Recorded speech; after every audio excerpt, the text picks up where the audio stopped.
السلام علیکم ګرانو مینوالو، پرون د اختر په دویمه ورځ په منګوره کې کمیټۍ والا لکه د غلو ډاکوانو د اختر په دویمه ورځ باندې راغلي دي چې بازارونه هر څه بند وو او د خدای تعالی جزانان ګاډۍ باندې چې څوک کار کوي د هغې ګاډۍ وړې ده، که چا ځان له تخ جوړ کړی و د هغې تخ وړی دی.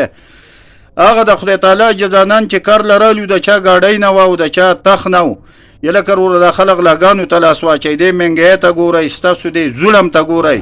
داسې کار خو زما په خیال باندې چې سره کافران هم نه کوي چې دا تاسو کړی دی. دا خو روډونه بند نه وو، دا خو وروره چوټي وه د سره سوکونه. تاسو په کم قانون کې راغلي یې او د خلکو نه یو تخونه او ګاډۍ دا وړي دي. دا خو ډېره د افسوس خبره ده.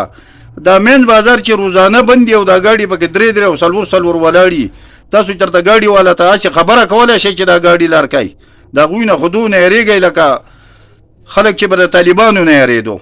د خدای ظالمانو خلک نه وو، نه لار بنده وه، هېڅ هم نه وه او تاسو راغلي یئ د چوټۍ په ورځ باندې. میږی نه و په مارکېټ کې او تاسو دا ډاکه والې د پردۍ ګاډۍ او پردۍ دغې وړي دي تخونه. دا خلک مزدورۍ ته نه پرېږدئ، دا خلک چرس پوډر خرڅول شروع کړي، دا خلک غلاګانې شروع کړي، څه چل وکړي. په دې مهنګۍ کې مزدورۍ ته تاسو نه پرېږدئ. د مزدورۍ خو دغه یوه لار د کارخانې دلته نشته، بل څه دلته نشته چې دا خلک پکې په کار شي. نو د غوښې په مارکېټ کې تاسو راځئ، کله خو 3 او 4 ورځې ناشئ ګاډۍ او دا نه پرېږدئ، او اوس د شپې او د ورځې ډاکې وایي وروره ګاډۍ او دا تې وړئ. الله دې ورته په قهر شي. نو نور خو ورته زه څه نشم ویلی چې د دې غریبانانو نه تاسو نه قلاریږئ. الله یې ذلیله که.